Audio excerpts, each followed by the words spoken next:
Bismillahirrahmanirrahim. Okay, now let's pick up right where we were at with that conversation.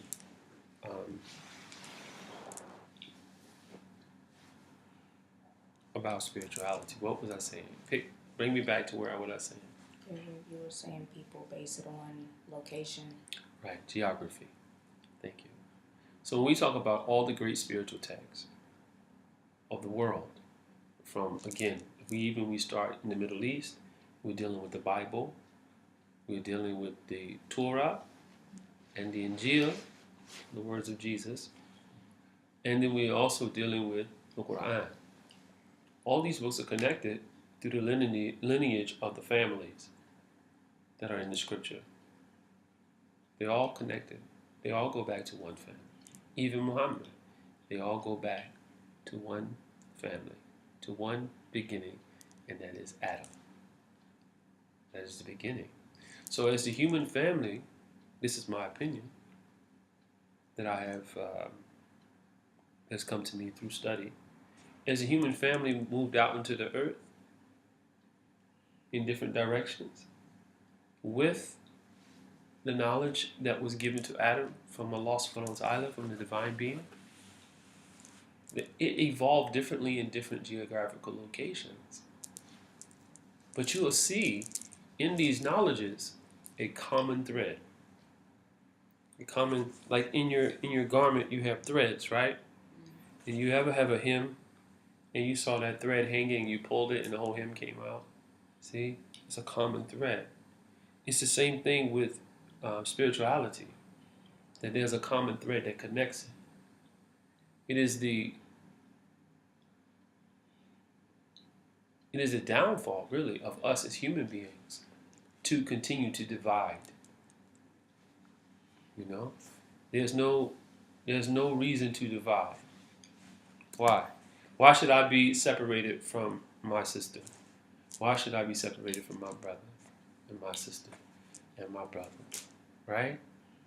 Or my sons or my daughters? Why should I be separated? Should be no reason, because there is no true separation in the first place. We are connected. Intrinsically, we are connected. My heart is connected to yours. At this moment in this room, my breath is connected to your breath. See? Our breaths are connected. We are breathing together. We're conspiring, I guess, because that means to breathe together. We're breathing together. So when I take in atoms of you and you take in atoms of me, show me the line of separation. There is none. See? Atoms are like 98% empty space. Empty space. So you're 98% empty space, because every atom in you has that much empty space. So totally you're just empty space. You're empty space. We are all empty spaces. See? How does that correlate? That little bit of tangible reality that we call matter, that little bit is what we focus our whole reality on. And all the vastness that's there for us to move about, we focus on that 2%. We have an evolution to go. All the great sages, all the great teachers, from Ibrahim to Muhammad, from Ibrahim to Musa to Isa to Muhammad, all the way down, all of these great teachers express the same concept. Express the same concept. Now, did they use the exact same words? No. They did not use the exact same words. But they used the same concepts. Okay? So we need to look at that. So as I look at Olivia and how she expresses her art, for example, and I look at your art, it's beautiful. Your work is beautiful. But it tells me how your mind works. You know? Even your clothes, how you dress. Tells me how creative you are. You're very creative. Khalaq is an artist as well, right? Very creative, but still vastly different. You see? Still vastly different. That's the uniqueness of being human. You see? That is the beauty of breathing. No one is the same. But yet we are all expressions of the divine. We have to grow up, in my opinion. Dividing ourselves because of religion, dividing ourselves because of our race, our color, our sexual orientation. What is this? Everything that I just mentioned, it's all material. And we just connected to that. We hold grudges. We hold on to grudges from the past. That's the heat coming up. You see? We can't. You can't move forward holding on to your hurt. That's right. Right? The hurt becomes an anchor. It's going to record if it goes black. The hurt, thank you though, I appreciate it. The hurt becomes an anchor that holds you in this place. And regardless of how far you think you go, you can't go any further than that anchor. My next door neighbor, I watched her the other day walk her dog. She opened the patio. The dog walked out on her. She never came outside. The dog went out. You know those retractable ropes? Went out into the yard. He walked around a couple of times. Did what he had to do. She yanked it. He came back in the house. And I'm like, really? Really? But then look at us. That's how we attach to our pain. See? We never really let it go. We let it go for a walk, but we don't let it get too far before we pull it back. See? We're chained to our pain.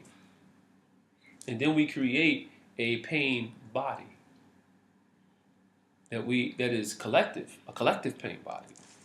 That you find people that hurt like you. Women do it more so than men, and you become more skillful at it. So you'll find other women that have been hurt similarly, and then you begin to focus on that hurt, and then the unification comes together, and that pain begins to mix, and you can hear it in the conversation. But you set a trap for yourselves, because once you indulge in it once, a pattern is made. Once the pattern is made, the next time you go into that session with those people, the conversation will come back. Because there's a groove, there's a pattern. And the only way to change that pattern is through consciousness. You have to be aware. See? You have to be aware. You have to let go of your pain.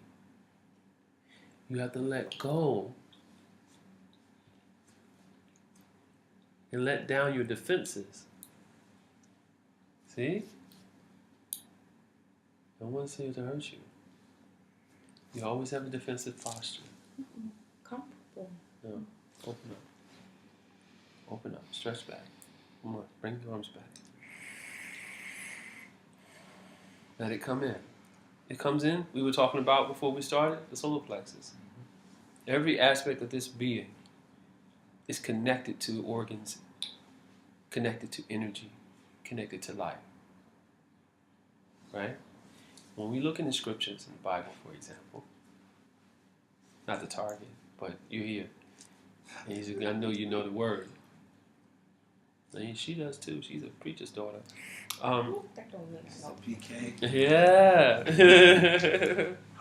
So in the spiritual realm, Isa alayhi salam had 12 disciples. Right?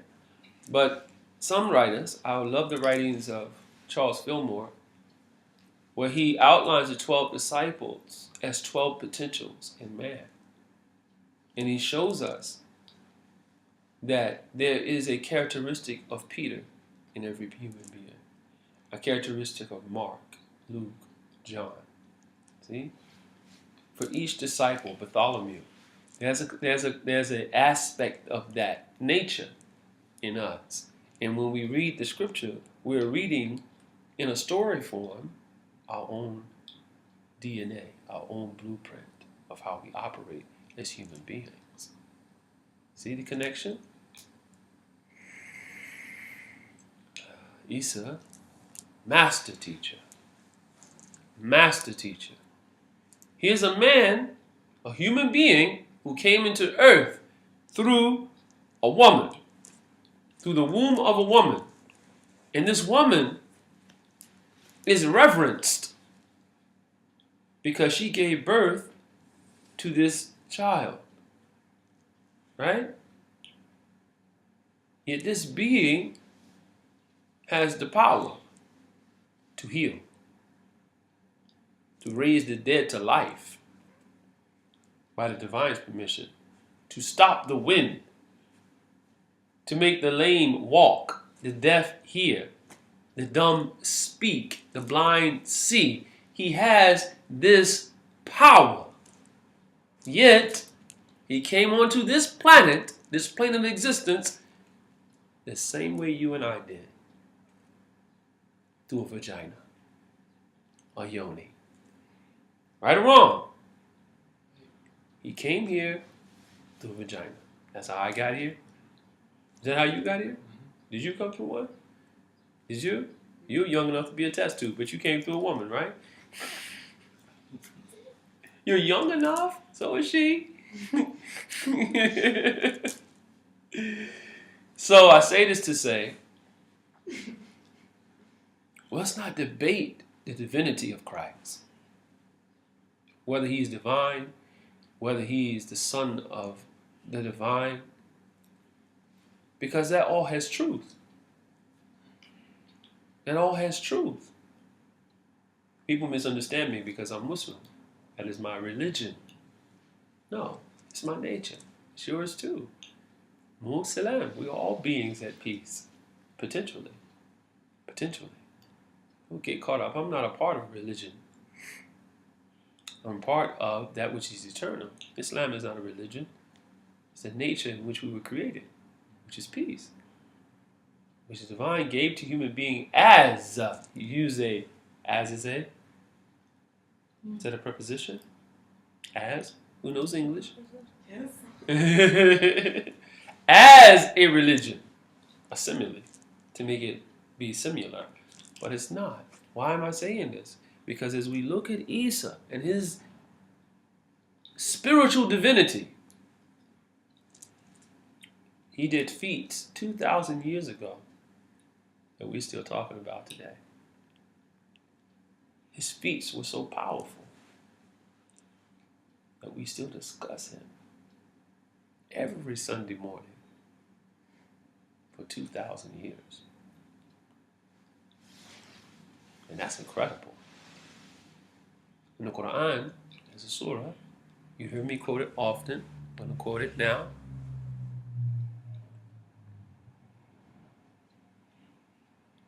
Bismillahir Rahmanir Rahim.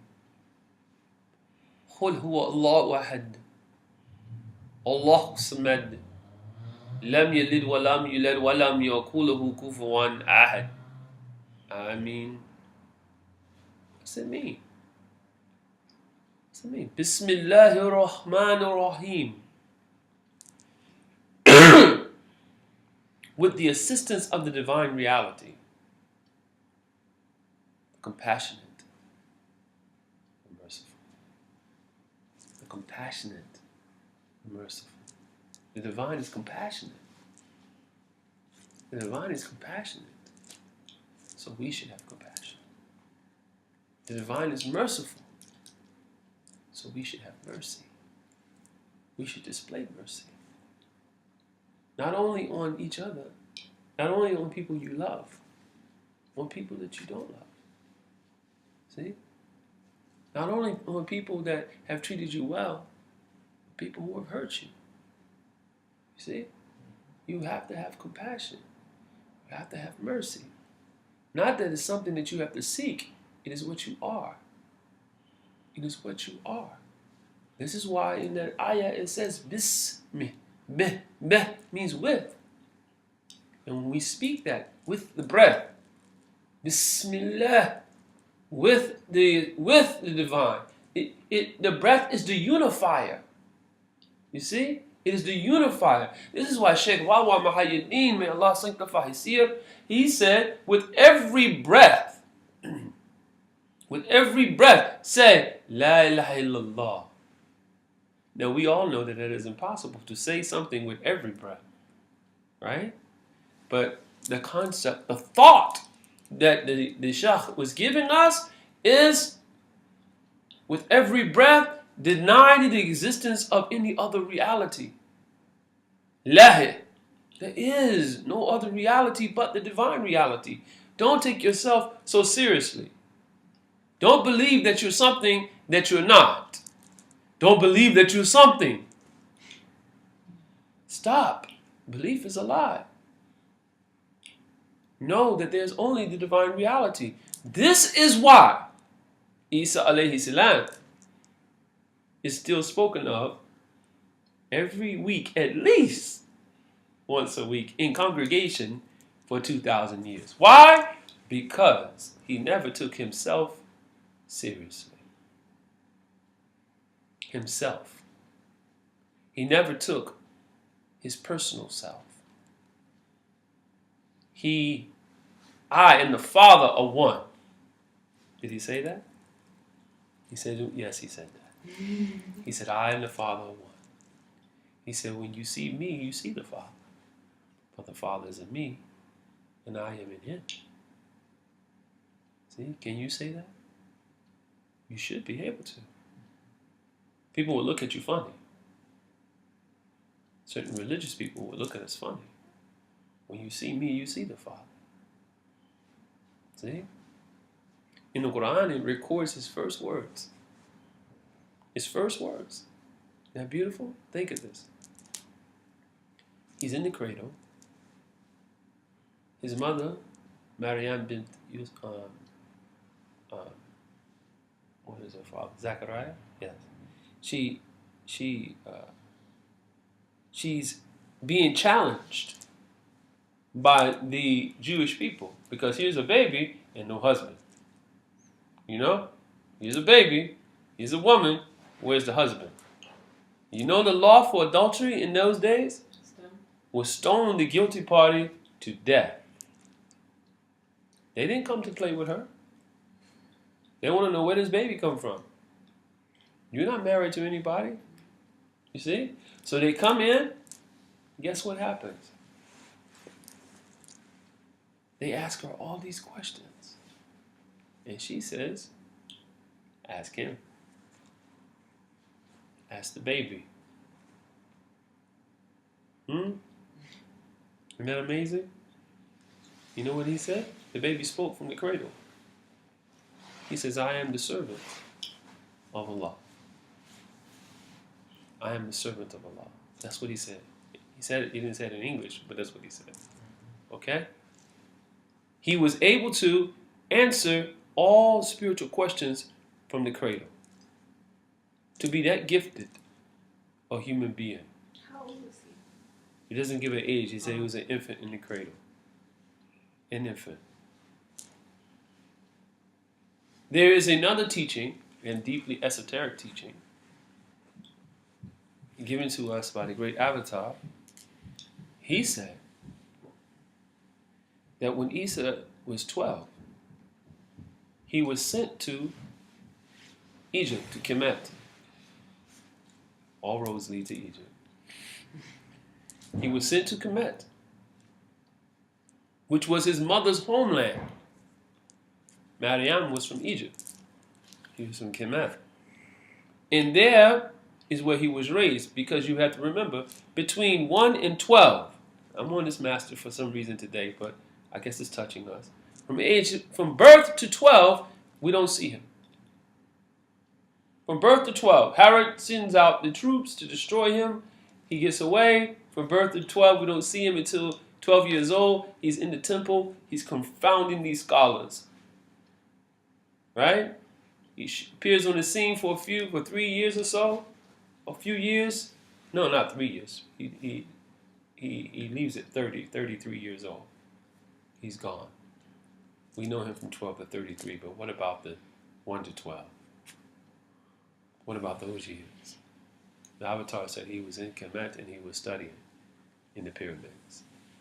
And this is where he learned how to do the things that he did.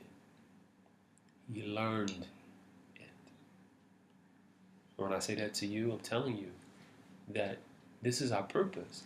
Isa said, as a great master, he said, greater work shall ye do that I do, for I go away. So we can do those works. And this is why here at the Sanctuary Academy, I introduce you to certain spiritual teachings, spiritual technologies that will help you in your spiritual development and your growth. This is why I teach you the Paut Naturum, which is the book of the company of the divine beings, the gods, the Netta. This is why I teach you that. Not that you should get hooked on that one book. It's a textbook. Stop getting so attached to books. You lock on one book, and this is your life. Life is vast. The earth is vast. There are knowledges all over this planet. You can't get locked in one place. You cannot. When I introduce you to the next book, this week we are going into a book, The Power of Now. It cannot become your new Bible, your new Quran. You study it. You extract what you need, and you move on. This is education. You understand? When you're in college, you get a textbook. You don't just hold on to that textbook for the rest of your life and say, oh, I'm going to live my whole life by this textbook. Of course, those books are not as advanced as the scriptures. What? I'm sorry? Sell that back. Sell it back when you're done. Yeah, I gotta go buy some. So we're not gonna sell these books back either. But what I want you to do is draw a collective experience from these books and make it part of who you are. So then, as you move throughout the world, out the earth, teaching and educating and healing, you'll have these resources. When I go and I speak to the Buddhists, and I say to the Buddhists something from the sutras of the Buddha, something about Lord Buddha and how blessed of a teacher he was, and how I learned from Buddha calmness. I learned to calm myself through studying Buddha. I learned to meditate through studying Buddha. My Muslim family says, oh brother, that is shirk. Why? To not make Buddha my God. Didn't someone teach you how to do your job when you went to work? No? They just told you to go in? You didn't learn? Oh, so was it shirk when you learned from them? Was you associating partners with the divine when you learned how to do your job? No. It's a teacher. Just because some people have worshipped him doesn't mean that's what you do. You learn. And you respect. See? When we go and study Torah and we study Musa, we study in Musa. That doesn't make us Jews. See? When you study Quran, that doesn't make you a Muslim, quote unquote Muslim, in the general context of the term. No, you're studying a book. I love Rumi's definition. We are spiritual beings having a human experience. Make that your mantra. Live by that. Stop. I'm telling you, you're going to lose a lot of time trying to do everything perfectly. You cannot. I cannot. No human being is perfect. We do the best we can. Now what you have to do is be certain that you're doing the best you can. You see? And this is why we implement so many other practices. The spiritual life isn't a perpetual life. It's every day. It's not on Sunday. It's not just on Friday or Saturday, whatever day your group has deemed it to be holy. It's every day. It's every day. This is why I say do the postures every day. You see? Every day. Make it a part of your repertoire. Make it your life. Make yourself attractive that way. It's attractive. It is. It's very attractive to see yourself, to you, to get up early and not be a sluggard and sleep all day. See? Be lazy. Get up early. Bathe yourself. In the divine essence that gives us all life, we bathe ourselves and we hold our mind in that. You have to hold your consciousness in what you're doing. We lose consciousness when we do things. Hold your consciousness. Water, the source of all life. You have mastered it. You get up, you bathe in it. See? Cleanse ourselves. Purify ourselves. Eliminate waste. That's a blessing. If you couldn't do that, you would be in a lot of agony, right?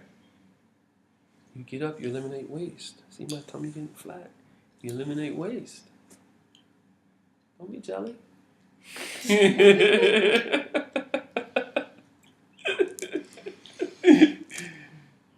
we let our kidneys, we relieve our kidneys, we void. And when we do all these beautiful things, and we treat it as though we had power to do it. See? So respect that, understand that. This is something that you were given, a gift from the divine. So go into your living room, your bedroom, wherever. Roll out your mat. You know, drink some hot tea. This is my suggestion. Hot tea. Green tea is good for you.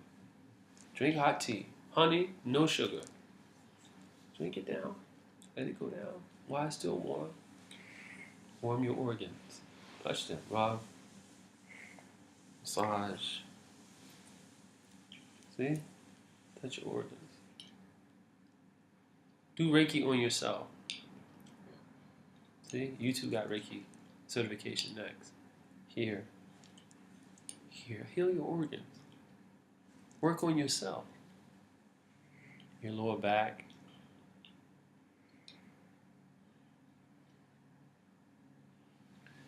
Your knees. Thanking the divine with every touch for having the mobility of these limbs. Having use of your mind, of your right senses. Then you sit on your prayer rug, on your prayer, on your yoga mat, on your meditation pillow, whatever, and you take a breath.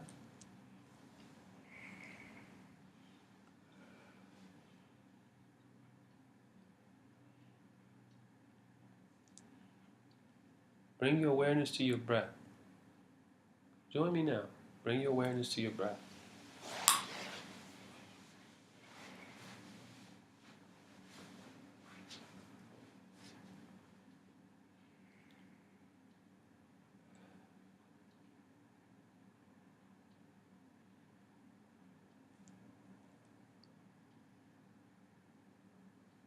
My Buddhist family would say, Om, Om, Om, Om, Om. My Muslim family would say, Ho, Ho, Ho. Focusing on the breath. Bringing yourself present.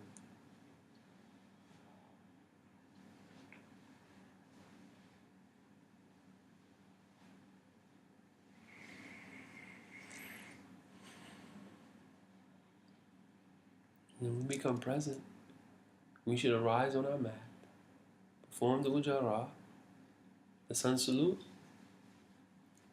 bringing in the light and the rays of the sun, even if it's cloudy, bring it into your being. Now you're ready for your day.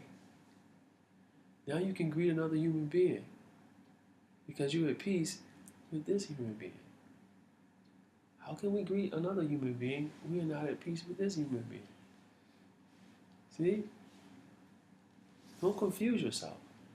You are not this. This is not you. This is your vehicle.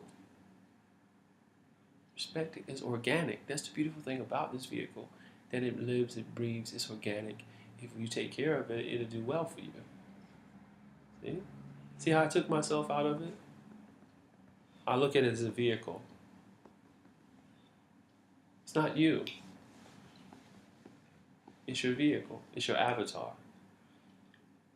See? You see that movie, Avatar? Did you see that movie, brother? This is your avatar. Isa, if we use the Hindu language, was an avatar.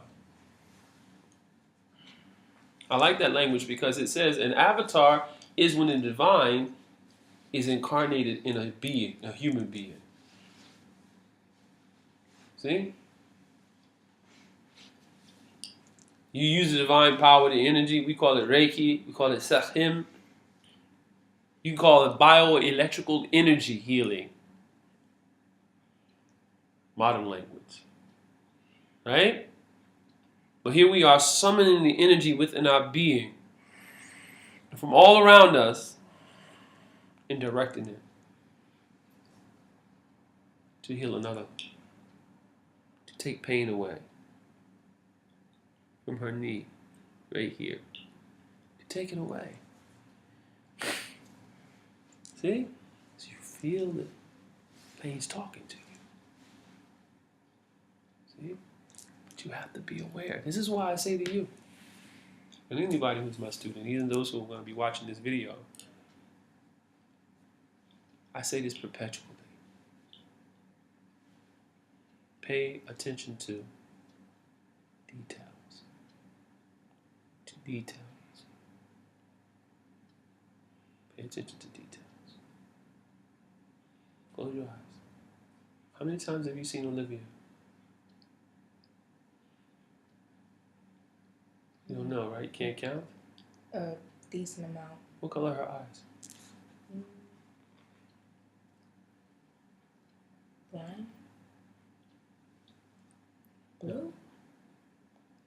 Yeah. What are they? They change though. They change change. around They it. do change because I've seen different colors. The point is this. There's possibility. Pay attention to details. Right? Be able to describe her. Be able to describe her. You know, if I did a test right now, right, where I said, face each other. Let's do this. Face each other. Face each other. Come closer. There we are. And just gaze at each other for a few minutes. Oh man, take it easy. Sit in whatever position is more comfortable for you. man. Okay. I forget names, but I never forget face. Look at the details of the face. And then close your eyes. And describe. Describe one another to one another. I want you to describe Brother Williams to him. And I want Brother Williams to describe himself to Brother Simmons.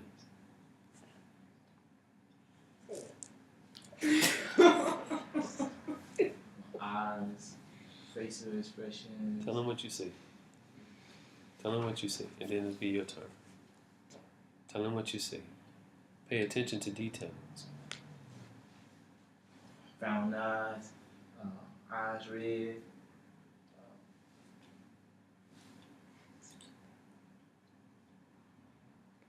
Girls. Wide, jaws is wide. That's about it.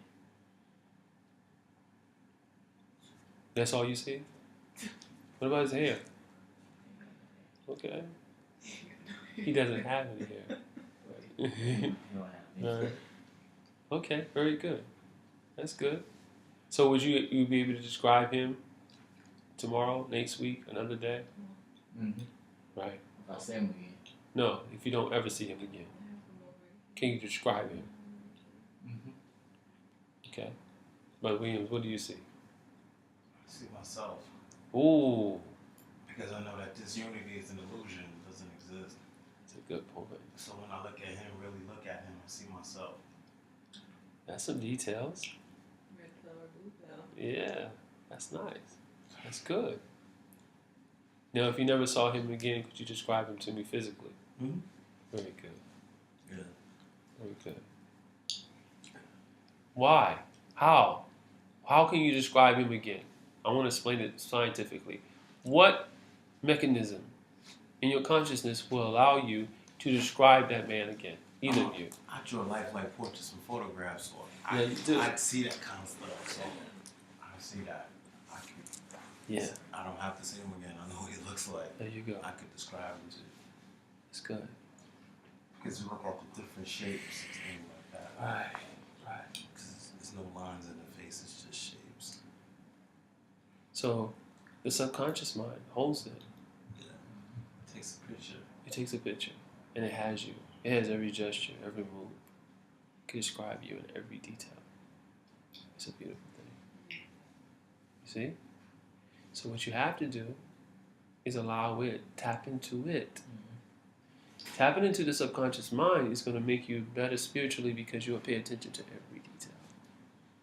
So when you look at the flowers, the bees, everything, you see the detail of it. It's going to open your perception up so much because the brain automatically cross-references everything. Everything. So if you pay attention, let's say for example, to a bee,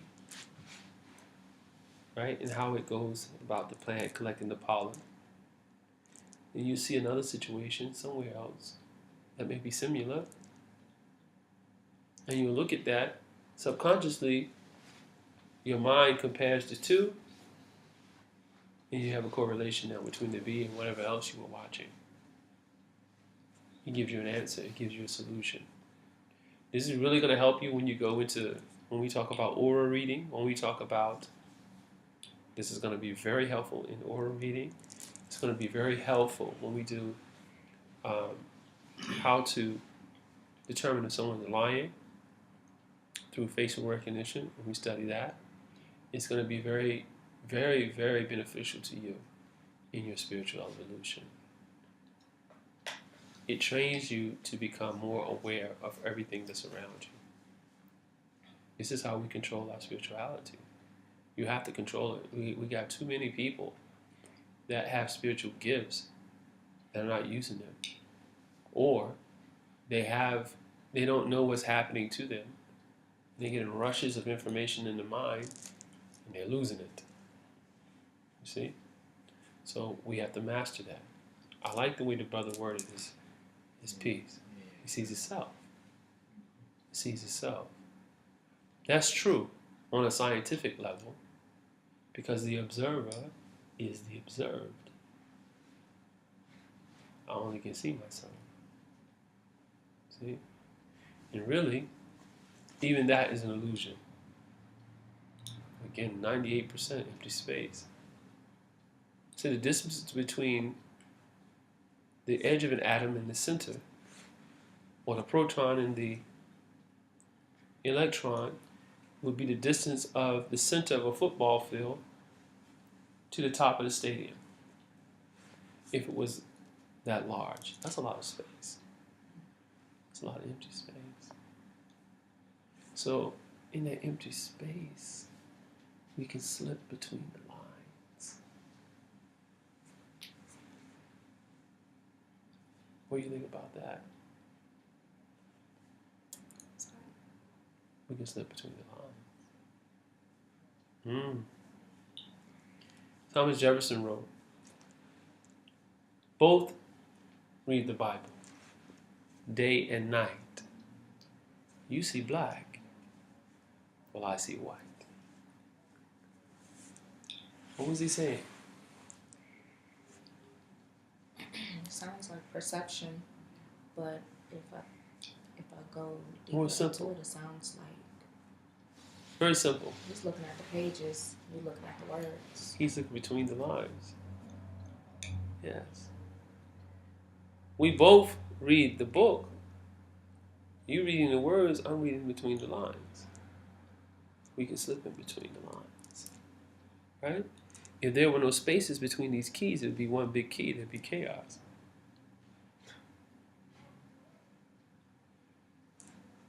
We need the independence, but then we also need the unity. You see? That's why division doesn't work. That's why it does not work. And it's an illusion. I can't spell Olivia if it's one key.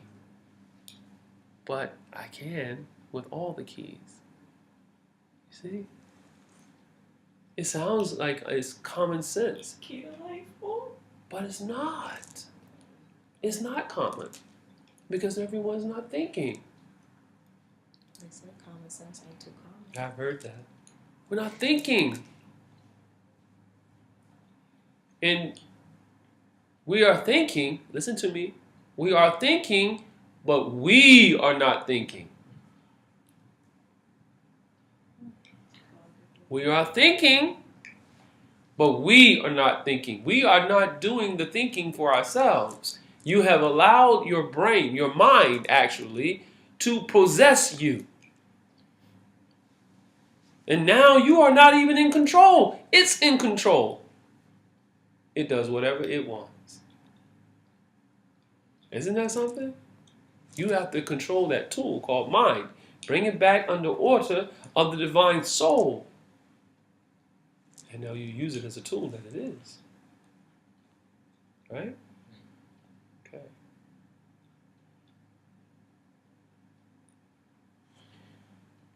I want you all to continue to do your daily practices. Breathing, meditation, yoga. I want to talk about the philosophy of yoga just a little bit here. It's very important.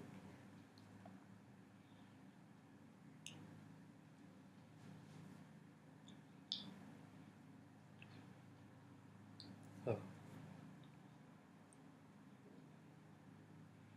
Okay.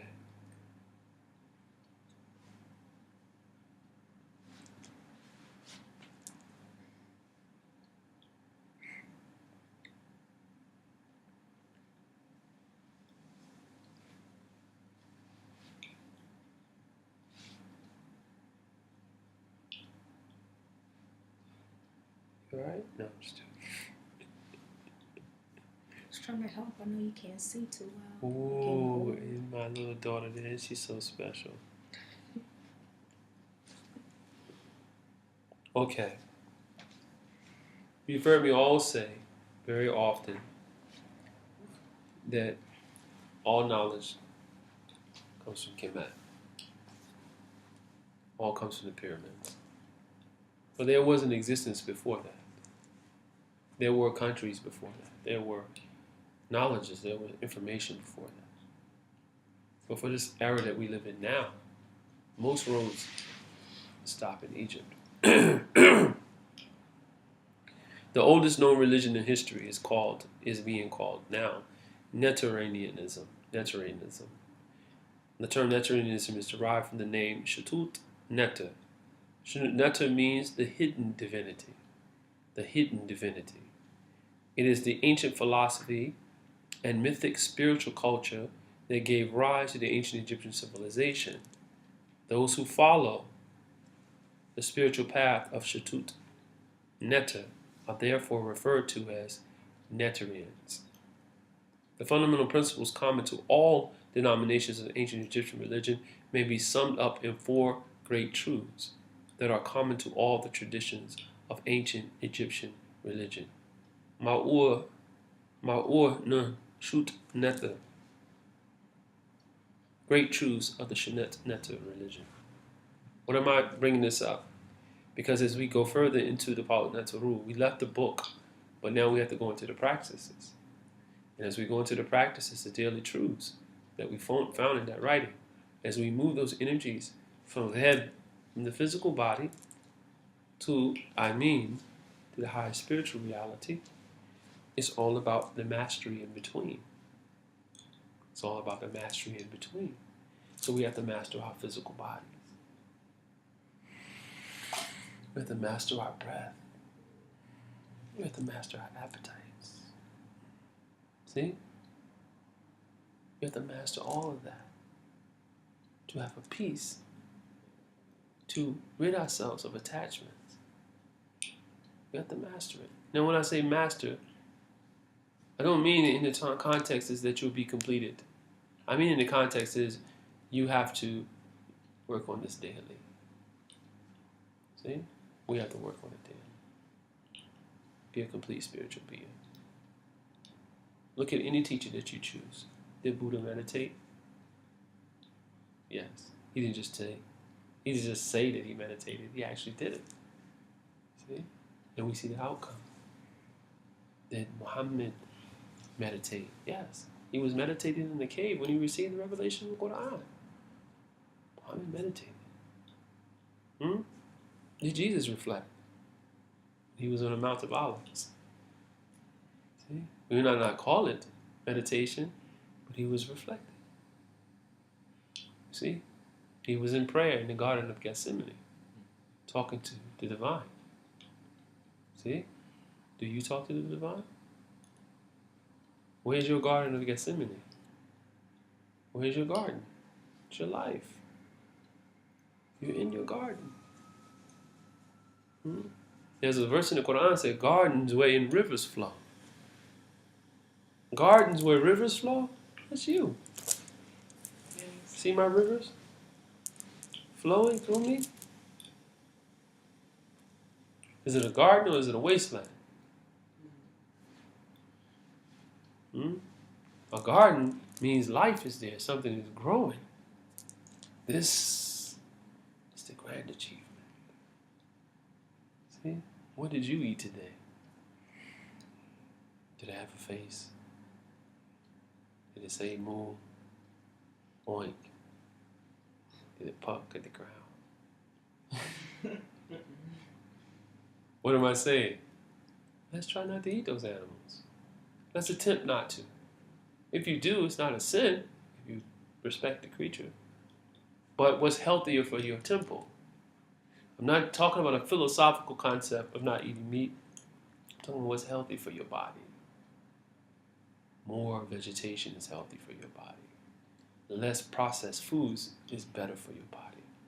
Good, clean water is better for your body. No GMOs. It's true. No GMOs. No what's it called? Monsanto?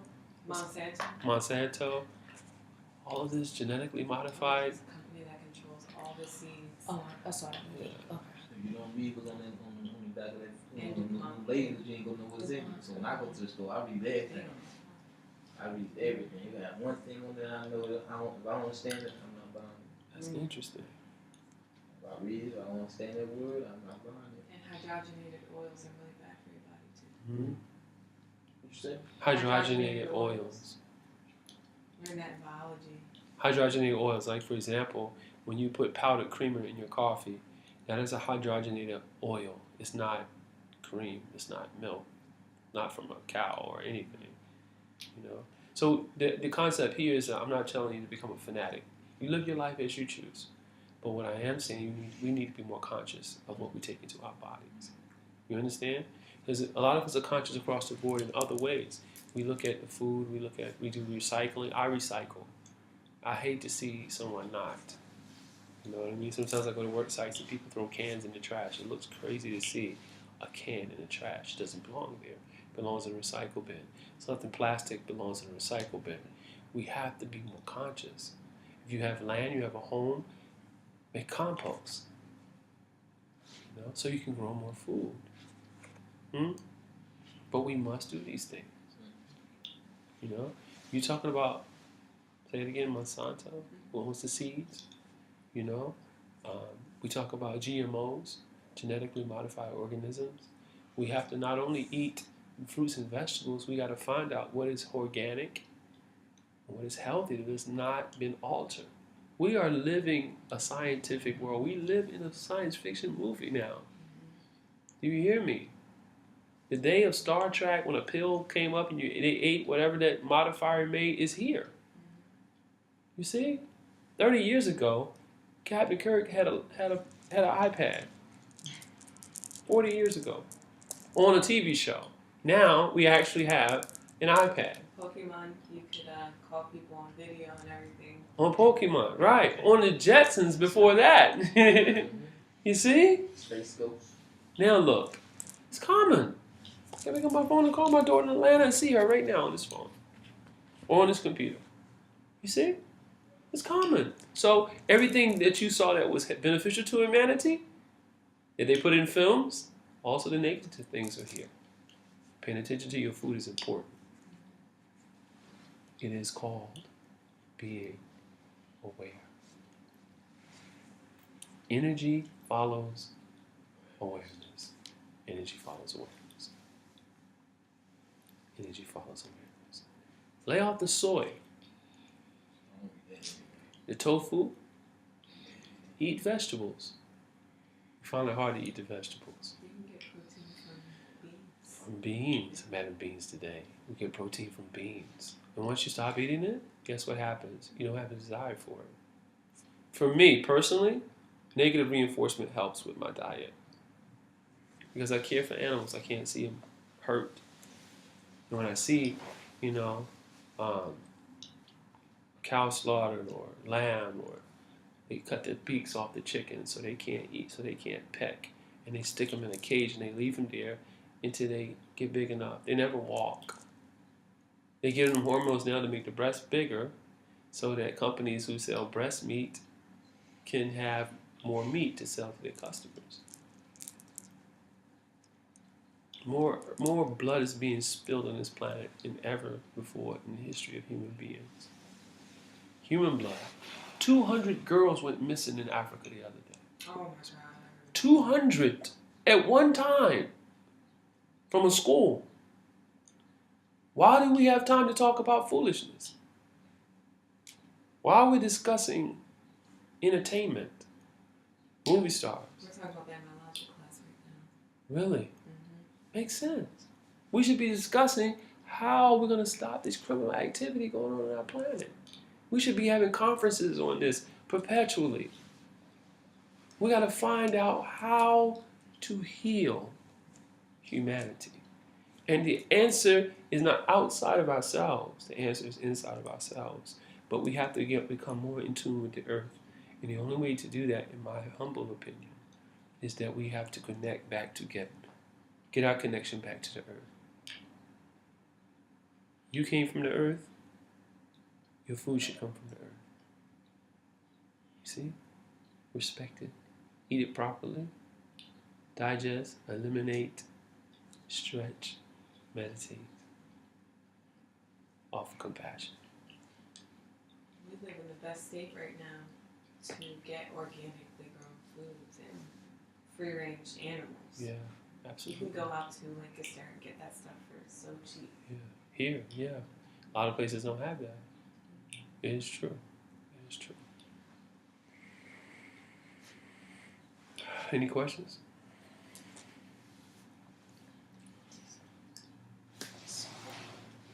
Soy. So what about it? It's totally unhealthy food.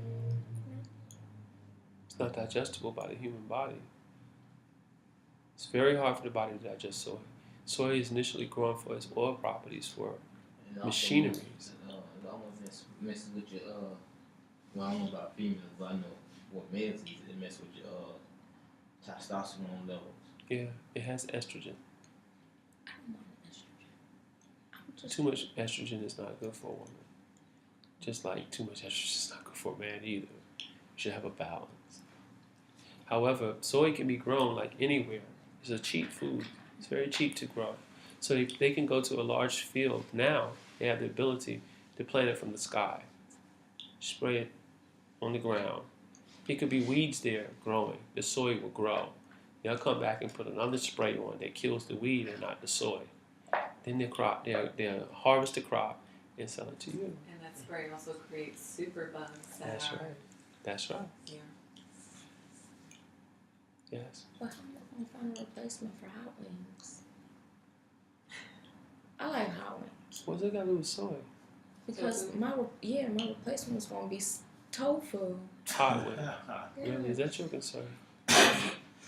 I was just.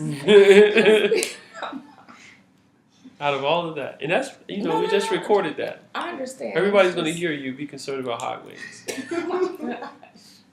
But I'm going to try to edit that out for you, okay? thank you. Thank you. But no, I really was thinking because I'm changing my diet. The best bean is the small navy bean. A small one. You can get them organic as well. If you can afford it, I would try to get everything organic. Okay? Mm-hmm. The small navy bean, you can soak that overnight. You can cook that. And it has all your fats in it, your proteins. and everything that your body needs. It has everything the body needs for the matrix movement, right? It's easy to form too. Yeah. So you can roll it in like breadcrumbs or something. There you go. Flavor it. She's on it. See? She's my daughter today. That's my twin. She didn't ask me about chicken wings. I didn't ask you about chicken wings. I asked you about tofu. I didn't know they made tofu wings, actually. Really? You can get them a giant. God help them. Try to get away from that.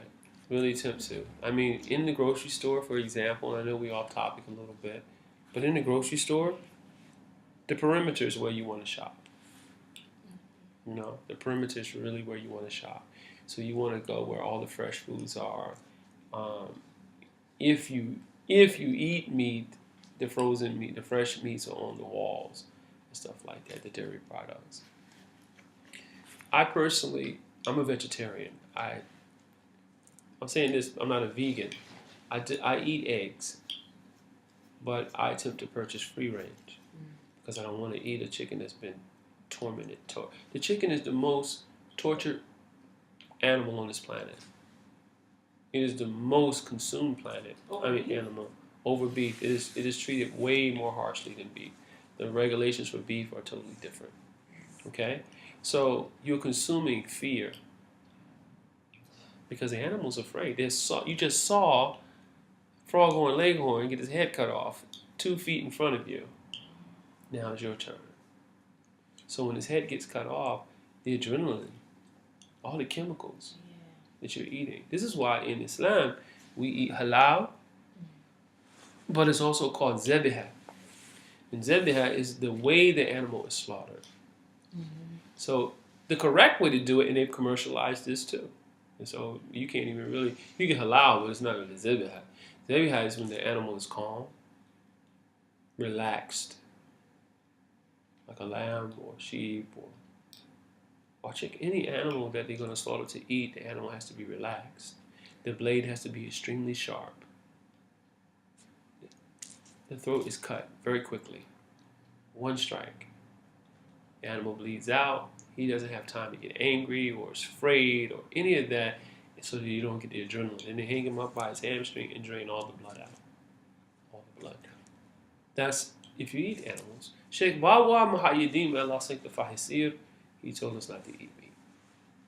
He wanted us to move from that. Master Elijah wanted us to move from that. The great avatar, move from that. So, if you choose to, I'm not judging. Don't trust me. I don't judge other human beings. I try not to. I attempt not to. So, I want you to just be healthy. And you'll notice this. You become more healthier, more limber in your joints, in your body movement, your elimination, all of that. You're going to feel so much better. You're going to feel so much better. Yeah. Let's do a meditation.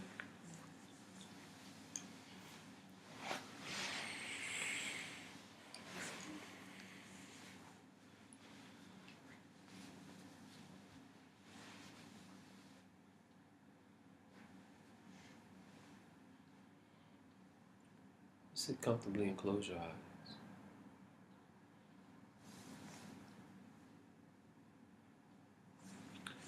Back today.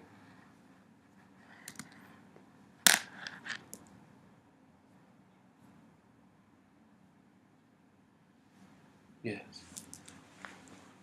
Close your eyes. Bringing your awareness into your breath.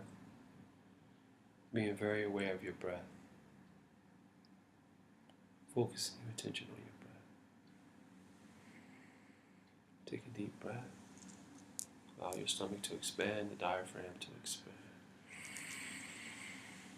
Exhale through the mouth.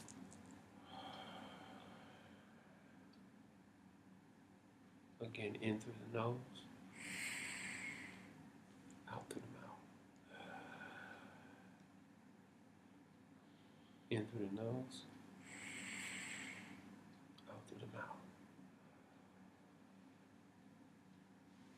Remembering that energy follows awareness. Remaining focused on the breath as you return to normal breathing. in and out.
Remember to focus on your breath.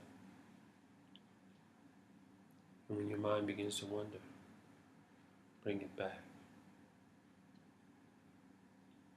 Remembering that energy follows awareness. Concentration in this exercise is on the breath. To understand the breath, to listen to the breath, to be aware of your breath. Focus on your breath. Keeping your mind locked on your breathing. When your mind wanders, bring it back. I want you to continue this exercise in silence with no music, with no distractions, listening to your breath, focusing on your breath.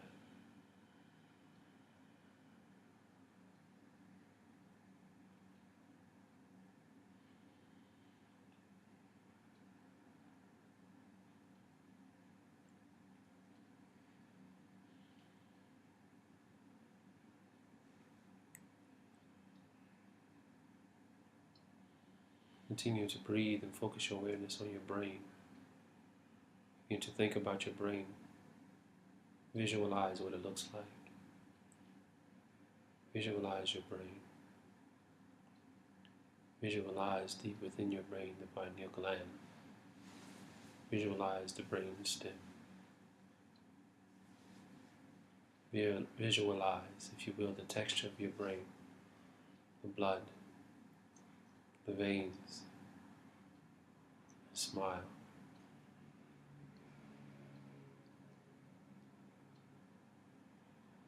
Smiling at the organ sends a honey-like substance to nourish the organ and promote healing within the organ. Focus on the brain. Remembering that energy follows awareness, and when your awareness begins to wander, bring it back.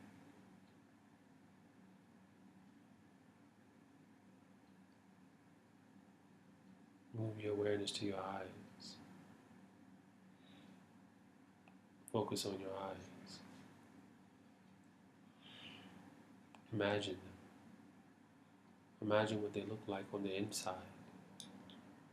Imagine what they look like where they're connected to your brain, where they're connected to the veins and arteries and nerve endings. Imagine with me. Smile at your eyes.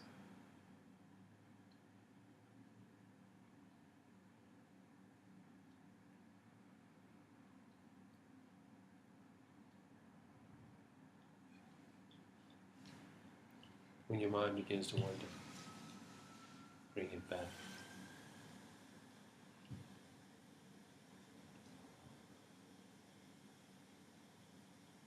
Focus on your throat now. Focus on your throat. Imagine what your larynx looks like. Imagine what the esophagus looks like. Imagine what the other organs in the throat area look like. Give them your undivided attention. Remembering that energy follows awareness. When your mind begins to wander, bring it back.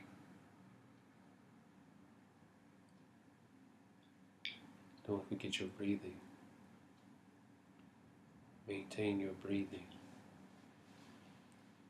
Breath is life.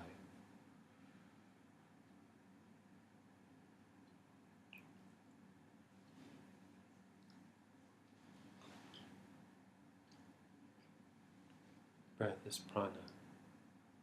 Breath is soul.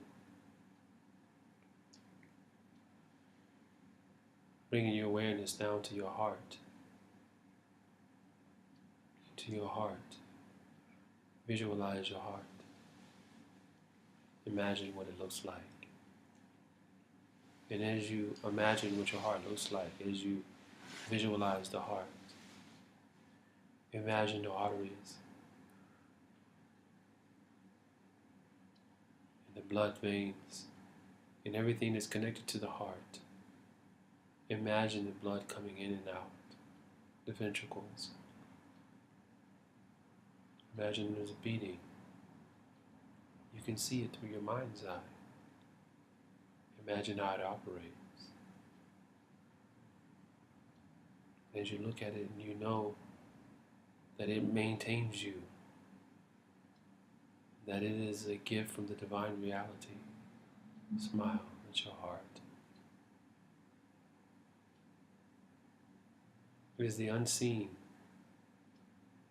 that maintains your physical existence. And though you have never seen it, you know that it exists.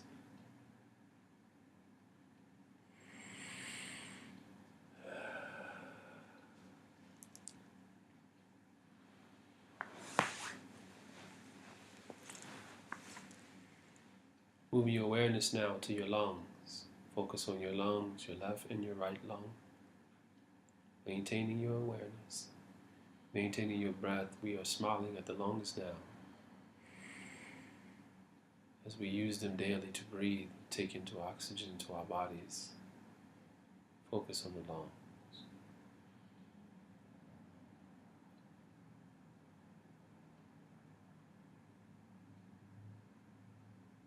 Feel the energy stirring within yourself.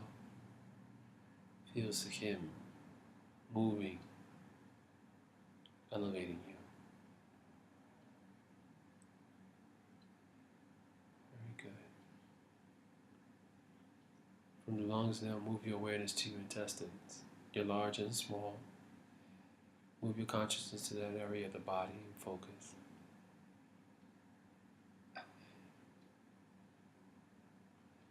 We are taking survey of our being and being certain that our organs are functioning properly and giving them the attention that they deserve. We have transgressed our organs by paying attention to everything outside of us and not that which sustains us on the inside. Pay attention to your organs. Smile. Give them your blessing.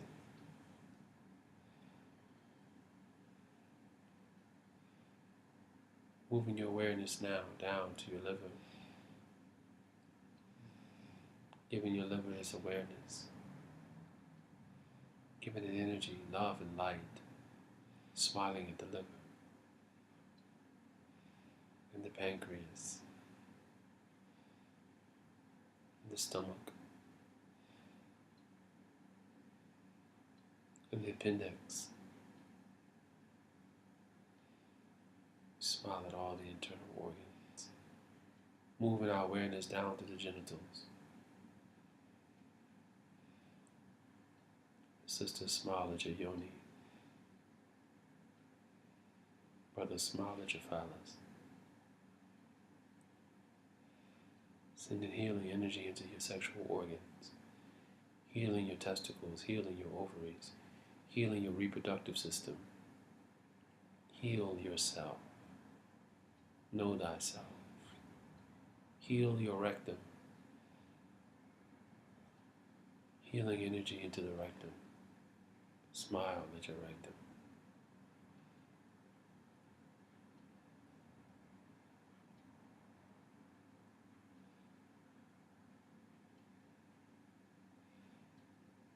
Bringing your awareness back to your breath.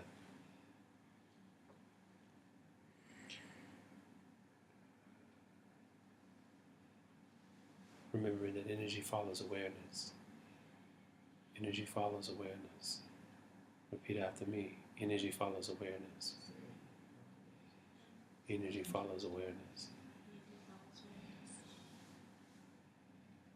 When your mind begins to wonder, bring it back.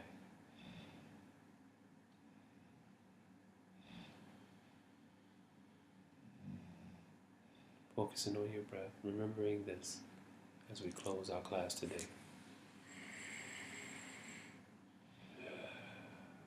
I want you to focus on my voice and listen to these words.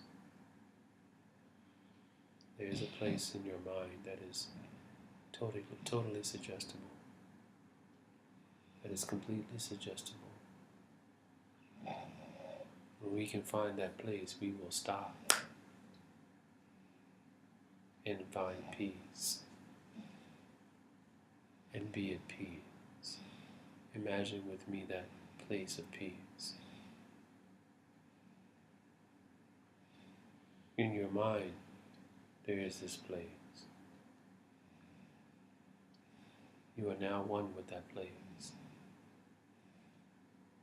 Maintain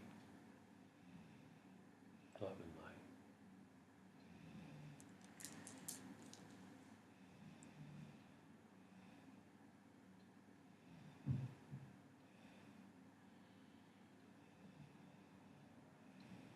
Very good, my dear souls.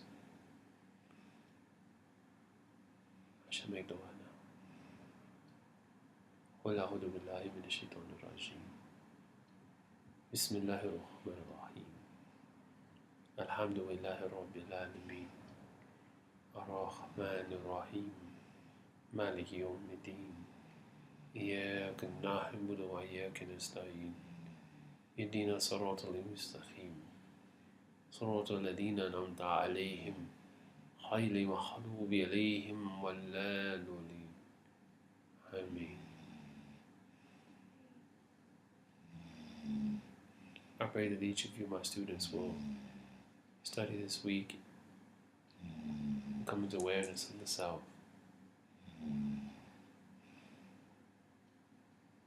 Oh, sleep. Yes, I'm sorry. that's okay. Sorry. That's fine. My eyes are red. And come into awareness of yourself. And walk every day with compassion. With compassion. And remembering. Bismillahirrahmanirrahim. I'm in such another place right now. I feel so elated. Man, I feel good. Yeah. I feel good. That's good. We should get lost. We should get lost. With that, I thank everyone for coming today. Love and light, peace and blessings. Assalamu alaikum. I'll see you next week. Meditation with Mawlana.